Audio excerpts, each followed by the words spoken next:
Hello everyone, Sahil here. I welcome you all to the virtual school, a new way of learning and teaching with the vision of let's grow together. So stay tuned and here we go. Today we are going to read newspaper loudly to improve our communication skill and build vocabulary and to understand concept comprehensively. First editorial is from Hindu newspaper. Extending safety. Staggering of vaccine doses should not be to merely buy time until more doses are available. Pursuing a policy of spreading the interval between the two doses of vaccine, the center has now outlined the most scenarios of second dose deferment, while lactating women are now encouraged to get vaccinated. Those who have recovered from an infection ought to be getting vaccinated 3 months hence. The recommendations earlier was 4 to 8 weeks. Those inoculated but who have tested positive should defer their second dose by 3 months after clinical recovery from COVID-19. The recommendations follow from earlier ones that otherwise increasing the interval of from 12 to 16 weeks for Covishield, the more widely available vaccine in India. But there are two underlying principles behind the recommendations. The first being a vaccine shortage. Until early April, India had a very different scheme for its vaccination rollout, appearing to take stock of the availability as well as prioritizing those at greater risk. It was the ferocity of the second wave that caused the government to panic and free up vaccine supply, applying to each of his own approach. While this benefits a fraction of the privileged, it has not improved access as seen by the stagnation in daily inoculations and a fall in second dose recipient numbers. The second principle is that the timing of the second dose for an optimal boost to immune system is not clear. A general policy for childhood vaccine in India is a 4 to 8 week interval. However, clinical trials of AstraZeneca vaccine in the UK 18 to 55 years show that the binding antibodies, the ones that actually block virus, were nearly twice as high in those who got their shot 12 or more weeks apart than in doses had within the 6 weeks. The vaccine also appeared to be more proactive or protective in those above 18 with a longer dose interval. While antibody levels are a key marker or maker of protection, they are not the only ones. Cell-based immunity, whereby the immune system confers long-lived immunity, counts too, given that the SARS-CoV-2 has been around for less than 20 months. There is uncertainty about the duration of the protection. There are also documented cases of breakthrough infection as well as deaths even after the second dose. After they fall within the expected statistical boundaries so far, it is only more inoculations from now that will shed greater clarity on the degree of protection. Put together, these recommendations do buy policymakers time to stagger doses until more vaccine becomes available from August. On the other hand, the toll from India's second wave continues to surpass similar daily figures from the US and Brazil. Given that many Indians have still not been exposed to the virus and newer threatening variants abound, there is no reason to be complacent that the people will be protected from future waves. The aim of vaccine is to prevent severe disease and the death, and all policy recommendations must be geared towards the goal. There is no room for keen jerk reactions that can compromise this objective. Thank you. So we'll go to the next editorial. Fitful approach. India must have data protection laws in place before acting against WhatsApp. Western disturbance.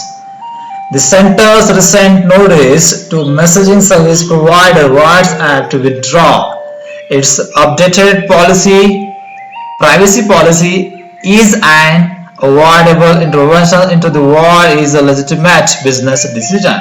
WhatsApp early this year updated its privacy policy according to which users would not longer be able to stop the app from sharing data such as the location and number, which its parent Facebook unless they delete their accounts altogether. WhatsApp initially proposed a February 8 deadline, but an intense backlash against the decision, triggering an exodus of its users to rival platforms such as Signal, forced WhatsApp to push the update to May 15. Eventually, it decided not to enforce this as well, preferring to, as a spokesperson, told the newspaper, follow up the reminders to the people over the next several weeks. WhatsApp has now over 2 million users in the world, about half a billion of whom are in India, and who use it for free. Its privacy updates are designed to make the business interactions that take place on its platform easier, while also personalizing ads on Facebook. That is how it will have to make its money. In its affidavit in the Delhi High Court, WhatsApp has reportedly said that it is not forcing users to accept the updated privacy policy. They have an option to delete their account, and if the WhatsApp is ready to take the risk of users abandoning it, why should the government intervene in this process? The Ministry of Electronics and IT has sought a response from the WhatsApp within 7 days. In doing so, Ministry of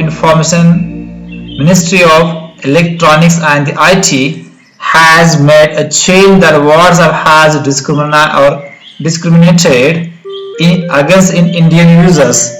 Its letter to WhatsApp reportedly states that, given that Indians depend on its communities or communicate, it is not just problematic but also irresponsible for WhatsApp to leverage this position to impose unfair terms and conditions on Indian users, particularly those that discriminate against the Indian users vis-a-vis users in Europe. First, it can be argued that there are enough alternatives to WhatsApp in the market, but more importantly, it has to be pointed out that Europe's citizens are protected by storage data law that go by the name of the General Data Protection Regulation or GDPR. Where is the Indian equivalent of such laws? When they will be implemented? These are questions that government should answer. These questions become even more pertinent because WhatsApp has reportedly said in its affidavit that it is being signal out, and that its policy is not different from those of private apps such as Google, Big Basket, Koo, as well as public apps such as the Arogya Setu, Beam, IRCTC, and others. A fitful approach to issue concerning The users may not or may do more harm to India's approach to data protection and freedom than anything else. Thank you. So now we'll read the third editorial from Hindu newspaper. Trumping majoritarianism in Hindi heartland. Regional assertion cannot work in Uttar Pradesh even if it is maybe a bulwark against the BJP's expansionary plans.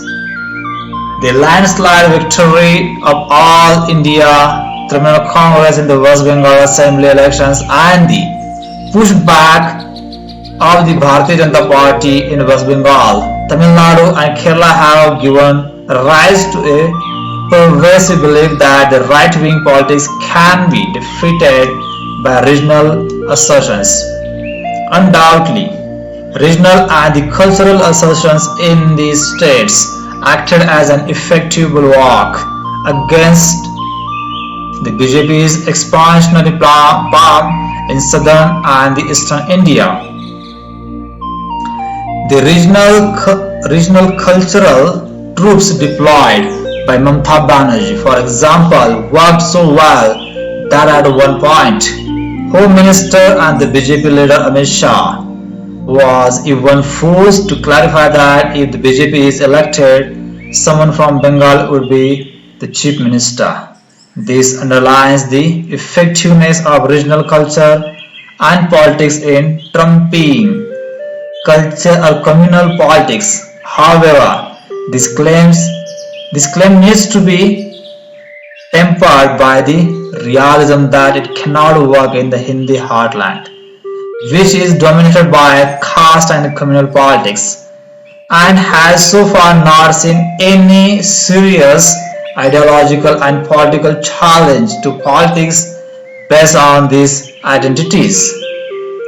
Encompassing 9 states whose official language is Hindi, namely Bihar, Chhattisgarh, Haryana, Himachal Pradesh, Jharkhand, Madhya Pradesh, Rajasthan, Uttar Pradesh, and Uttarakhand. This region retained a central position in the electoral strategies of the BJP and its larger political imagination.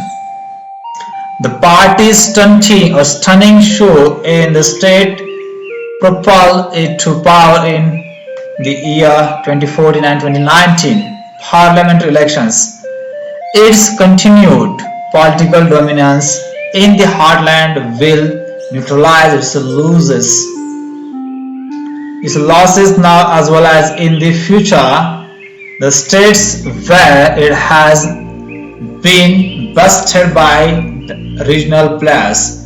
I will focus here on UP to illustrate the limits of the regional assertions. Dimensions in the heartland. Hindi heartland is clearly different. There are at least 4 important dimensions of this difference. The first is absence of regional identity in the states such as UP. This is evident from the debate on state recognition and the reorganization of Uttar Pradesh in 1950. The compulsion of nation-oriented identity emerged very clear from the discussions in the State Reorganization Commission on suggestions for the division of UP for administrative convenience. UP leaders argued for a large and a powerful state in the Gangetic Valley as guarantee of India's unity. In this sense, UP was considered the backbone of the India and the centerpiece of political identity in modern India. Importantly, it was supposed to provide the cheap bulwark against growing regionalization and fragmentation elsewhere, instilling a sense of regional pride, an essential part of Congress strategy in southern and the coastal India, was not followed in the UP, UP was seen as political heartland in contrast to Punjab and Bengal, for instance, which were splintered and incorporated into two different nation states, as well as is well known. The basis of this post-colonial identity varied from its location in freedom struggle to staking claims as the cultural homeland of Hindi and Hinduism. In both cases, it was centered in idiom of the nation state and strong central authority. Second, although UP's cultural homogeneity remains a matter of disagreement, the idea of the heartland had great resonance among the political elite who opposed the demand for UP's reorganization.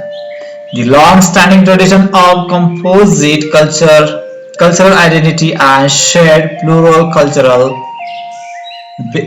culture begin to ill plus to singular homogenized identity, the Hindi-Urdu divide, which mirrored the communal cleavage of UP society, played a crucial role in this process.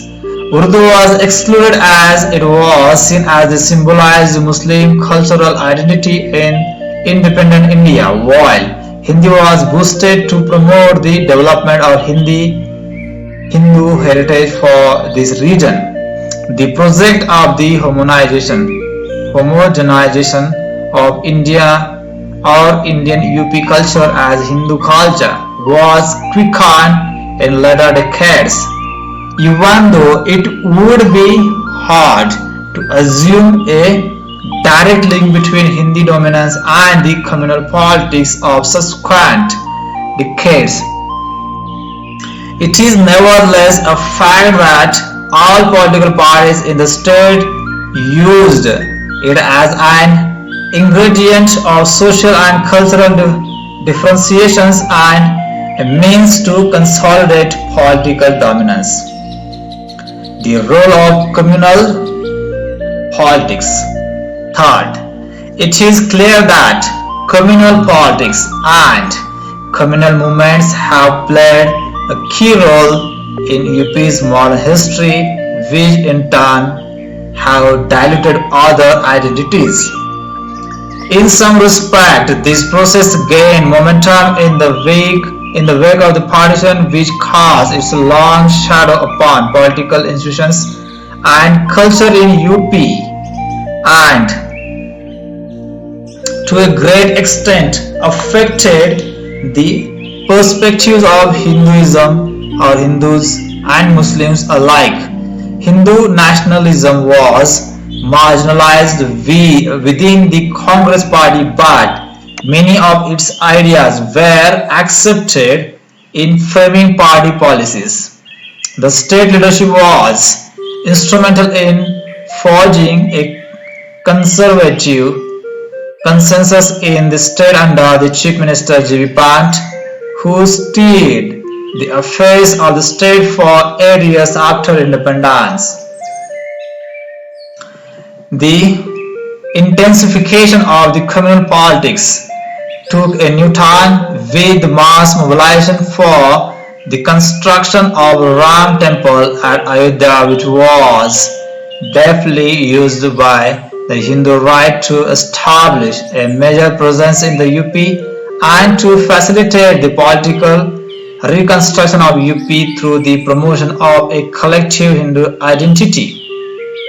The crusade for the appropriation of disputed shrines is central to the communalization of politics and short-circuiting the more complex process of political expansion for the BJP.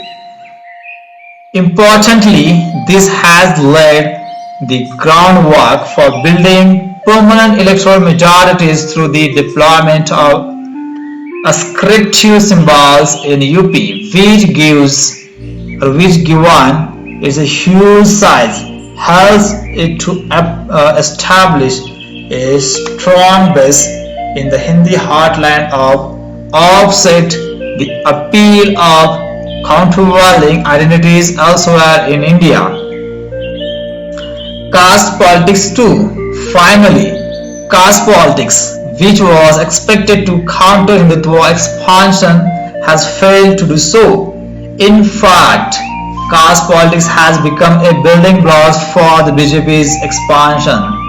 The party has reached out to Dalits, actually mobilizing them and other backward castes to assimilate them into the Hindutva meta-narrative.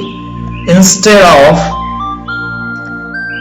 erasing caste from electoral politics, the BJP Rashtriya Swayamsevak Sangh (RSS) has sought to quote fragments of caste as a way of undermining broad-based political movements and opposition to it. It has used the wider appeal of Hindu nationalism to co-opt backward caste and Dalits who are keen to align themselves to the larger narrative of Hindu nationalism.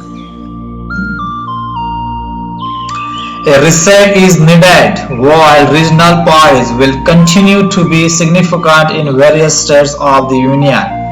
The principal challenge of the overcoming majoritarianism lies in the Hindi heartland, especially in the UP oppositional electoral alliances. Notably, the formation of the Federal Front are important strategies in this battle, but it is no less important to challenge the ideological foundations of the majoritarian project through the progressive and the inclusive politics. This requires a reset of the basic political mindset in the UP, which can only be done by reviving the splendid heritage of the national movement in which the regional plays a central the region played a central role and in which Gandhiji and Nehru played a heroic part. Invoking the spirit of the Bhakti movement, which was the first major challenge to the religious orthodoxy of Hinduism, would also help in resetting the cultural clock.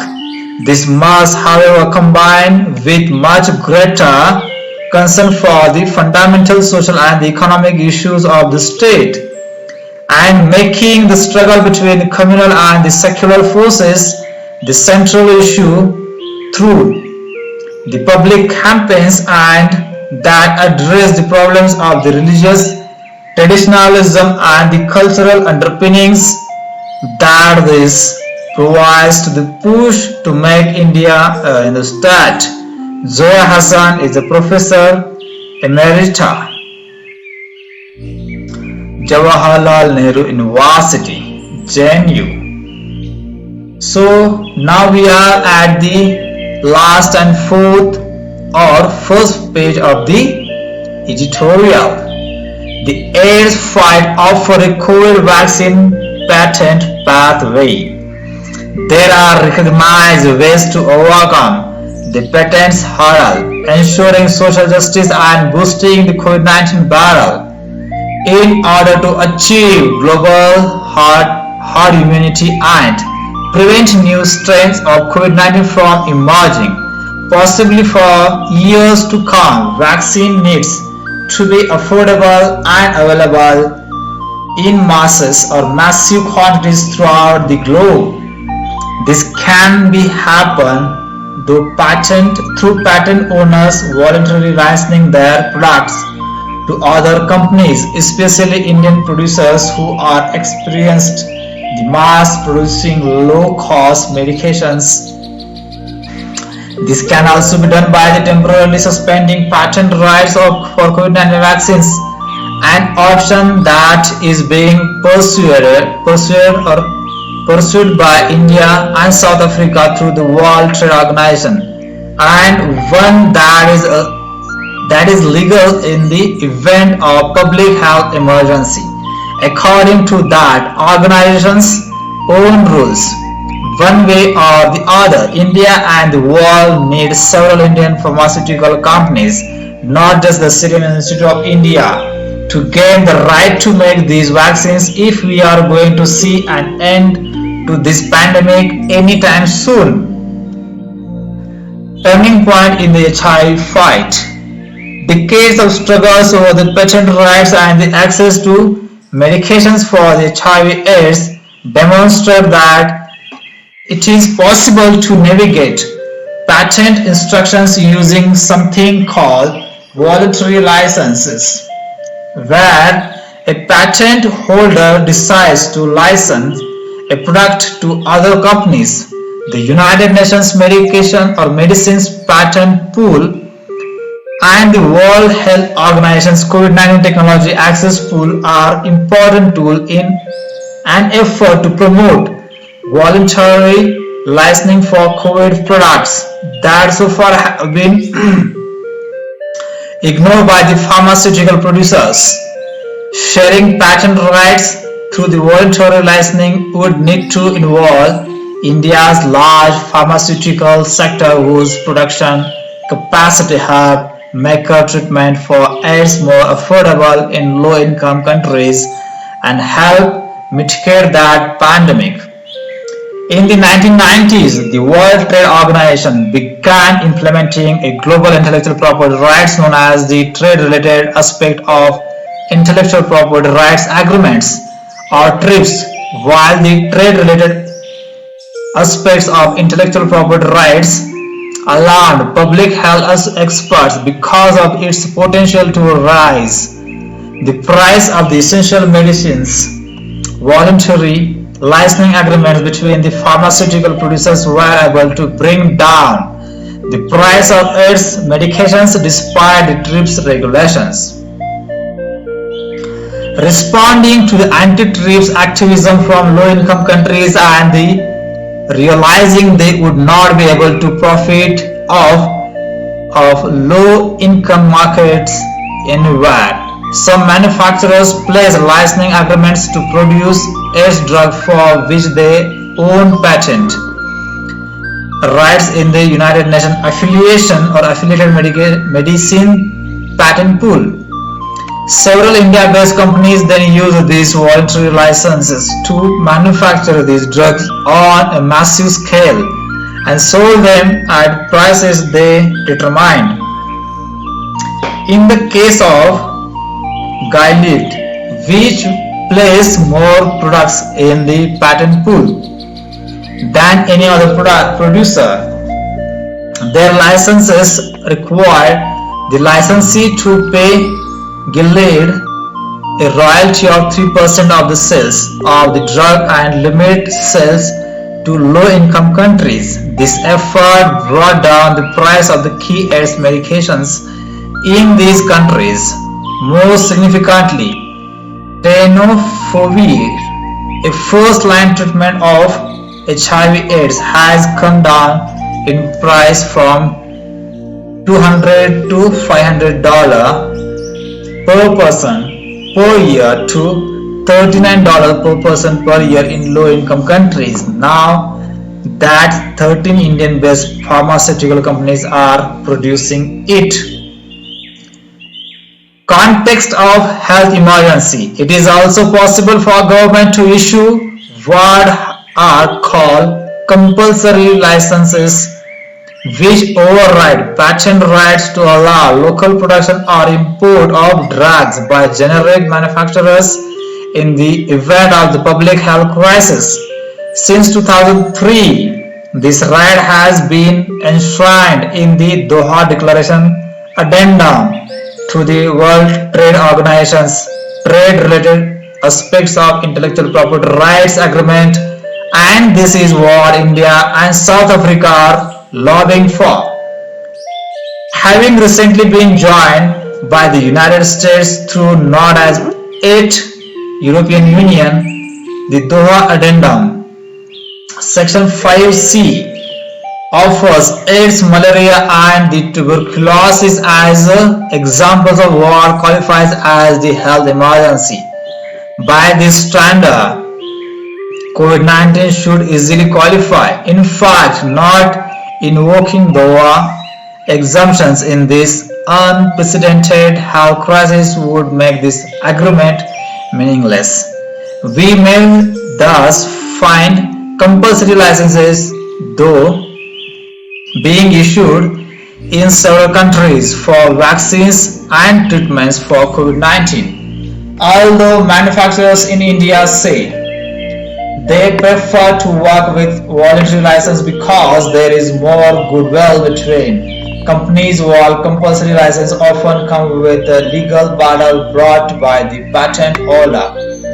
Voluntary license also enable production to begin more expeditiously as they usually are accompanied by technology transfer, meaning that the patent holder reveals to the licensed how to manufacture the medication, sparing the license the lengthy and the costly process of the figuring out how to reverse engineer the product.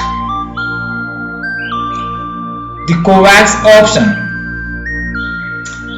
Some favor ensuring the pros access to COVID-19 vaccine, although the COVAX program, which was established the purchase vaccine vaccine doses and donate them to low-income countries, but does not involve modifying patent rights. Similar ventures during the AIDS crisis were chronically underfunded and had only minor effect on the pandemic compared to the voluntary licensing and mass production of antiretroviral drugs from Indian producers.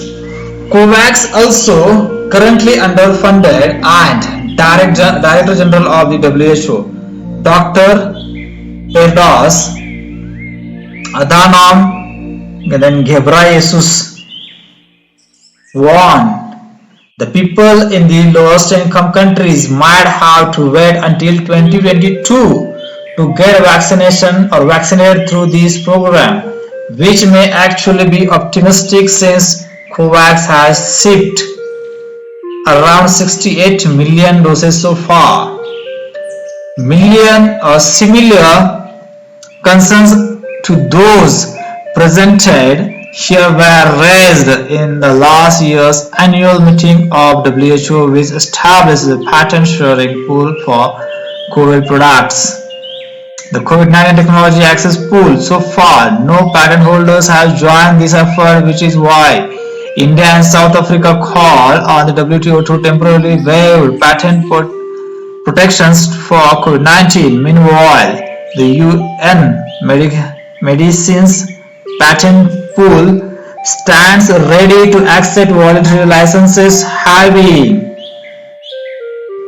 added a placeholder for COVID-19 on the list of diseases they address.